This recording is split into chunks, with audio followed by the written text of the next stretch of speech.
Salut à toi peuple du Rhum, bienvenue sur la chaîne du bar de l'ours. L'ours c'est moi, le bar il est pas là aujourd'hui. On est à Marseille, à Aubagne, chez Ferroni.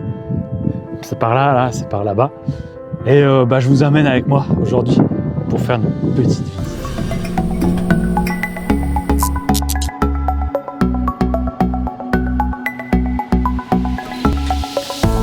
Regarde, il a des fûts cachés là dans les petites cabanes pour pouvoir faire monter la température.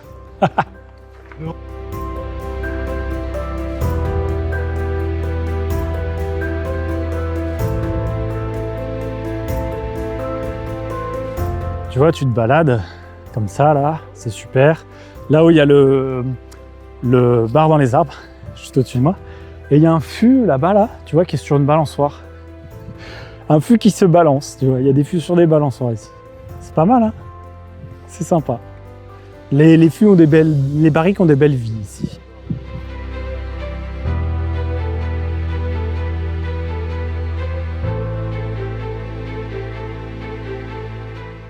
Là, tu vois, on est dans le potager, tu vois, le jardin, où en fait, ils récoltent les plantes pour le gin, pour le pastis.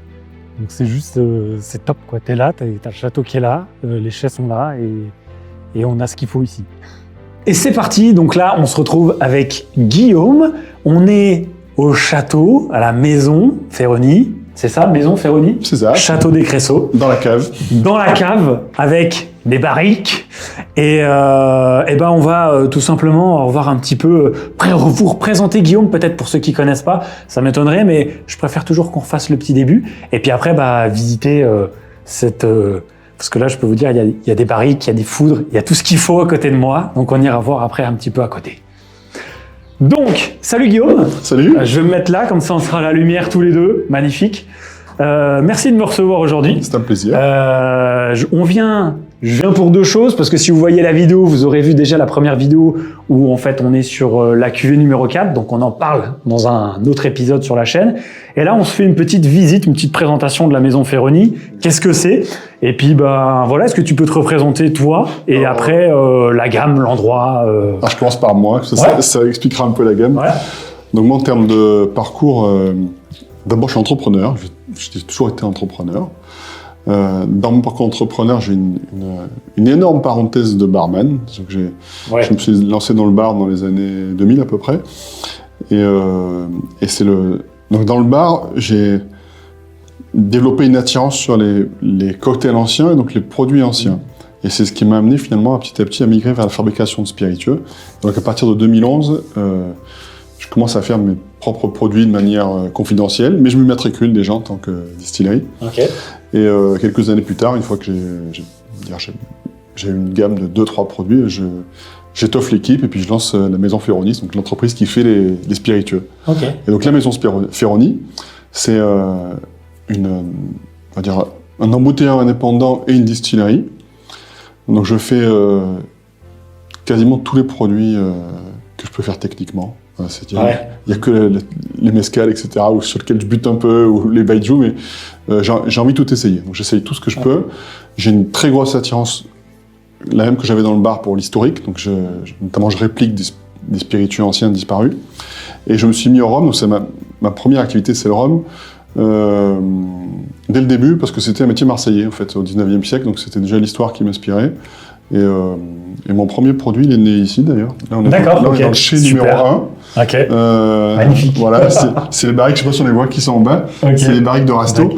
Le premier produit, il s'appelle Ambre. Et l'idée de Ambre, c'était de... là, on a son petit frère, c'est Ambre Noir, mais c'est la même idée. C'était de refaire le même type de vieillissement qu'on faisait à Marseille au 19e siècle. Donc uniquement de la barrique française et uniquement des fûts de brandy ou de vin muté. Et donc là, on a fait... nous, brandy, on a pris le roi des brandys dans le cognac. Et donc dans Ambre et Ambre Noir, on a cognac ou cognac plus le vin doux de Rasto, qui est un vin doux rouge, ou cognac et muscade bonne de Venise, qui est aussi un vin doux. Donc c'était les deux vins qu'on expédiait de Marseille. D'accord. C'est beau là, j'aime bien là, que ça soit créé là-dessus et tout, je trouve ça trop cool. Ouais, mais donc là on a une capacité en charge de, je pense, une quarantaine de barriques à peu près. Mais c'est très loin de nous suffire. Là, aujourd'hui, on est à 500-600 à peu près. Ouais, c'est ce que me disait Aurélien, il m'a montré un petit peu, il y a des travaux en cours. Il y a des travaux en cours, parce qu'il n'y en a jamais assez. Ouais, il n'y en a jamais assez, on poussait les murs. Voilà, on en a à l'étranger, on en a un peu à Maurice et au Cap-Vert aussi. D'accord, ok. Mais il n'en a jamais assez, effectivement. On fait ces fameux ambres qui sont nos rhums d'assemblage. Et après, on a le gros du chai, en fait, qui sert à faire les brutes de fût. Donc là, il n'y a pas d'assemblage, où c'est vraiment du millésime, de la monodistillerie.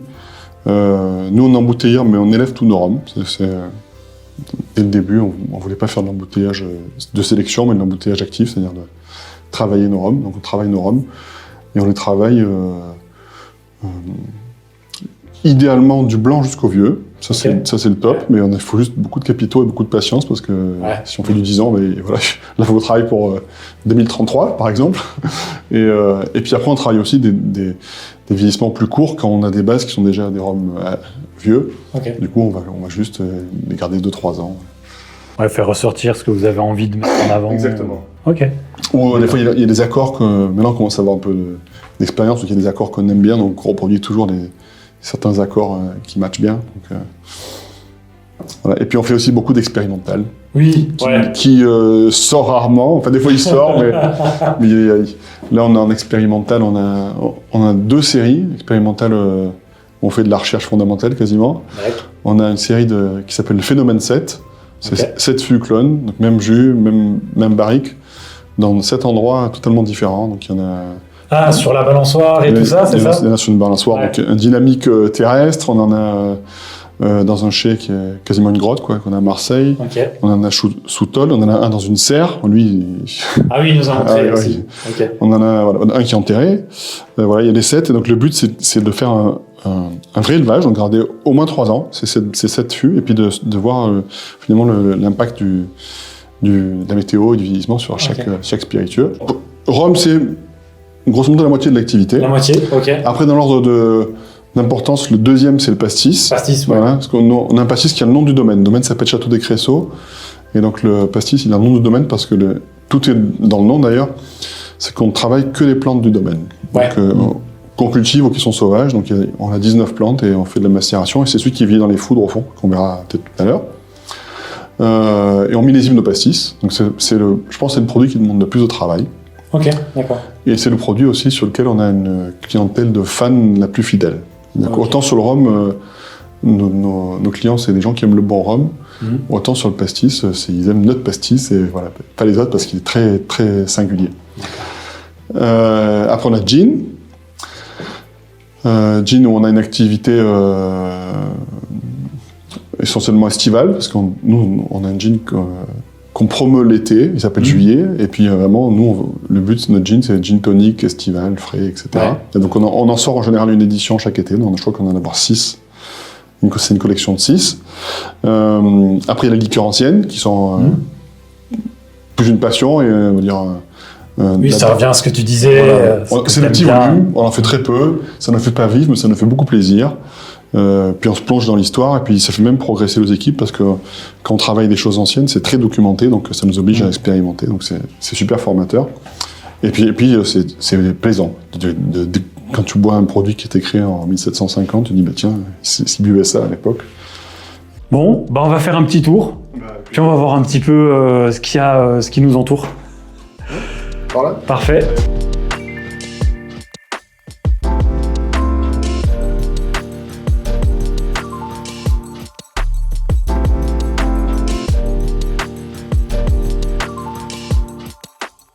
Donc là, tu es dans le chai principal, celui qui nous sert notamment en brut de fût. Et donc là, en fait, c'est une diversité absolue de charges, tant en termes de type de fût, donc il y a de l'américain, du français, du neuf. Et en termes d'origine, après il faut lire sur les fûts, tu as un peu tout. Là, j'ai pas su. Il y a Corse, là tu as Aldeas et Canaries. Après on a quasiment toutes les origines françaises, quoi. Guyane, Réunion, Martinique, Guadeloupe. On a du Jamaïque, après on a Thaïlande, Afrique du Sud, Cap-Vert.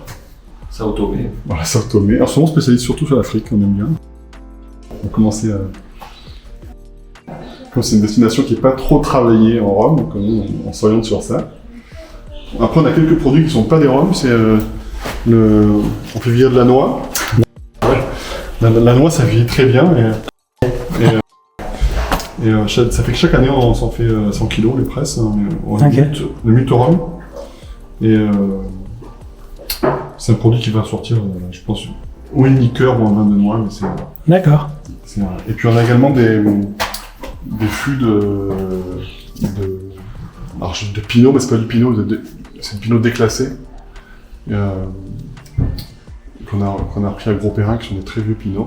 Ok. Qu'on fait vieillir donc d'une part on veut sortir, mais surtout on va se faire des fûts avec d'ex-pinot. Si.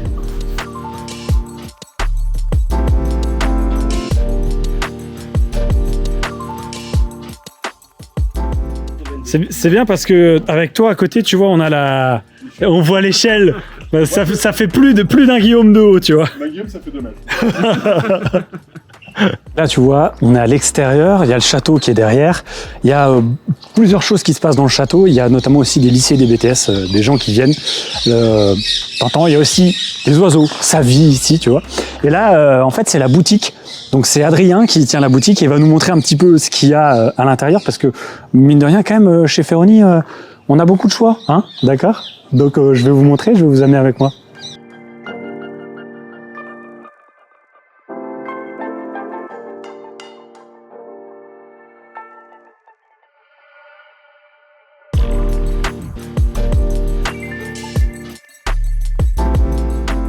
On est avec Adrien qui va se présenter et nous montrer un petit peu la boutique qui est très esthétique, très jolie. Alors bonjour à tous, donc je m'appelle Adrien, je suis responsable boutique de la maison Ferroni. Je m'occupe aussi de la partie spiritourisme, qui est le côté visite guidée et atelier qu'on élabore sur le domaine.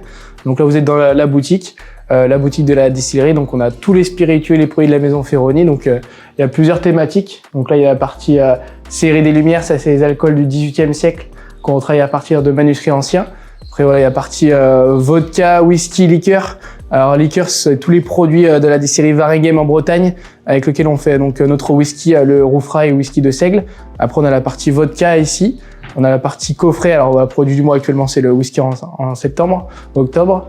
Là on va rentrer dans la cœur de métier de la maison Ferroni, qui sont les bruts de fût, donc les rhums vieux de dégustation. Donc là on fait du coup sélection d'une provenance d'une distillerie.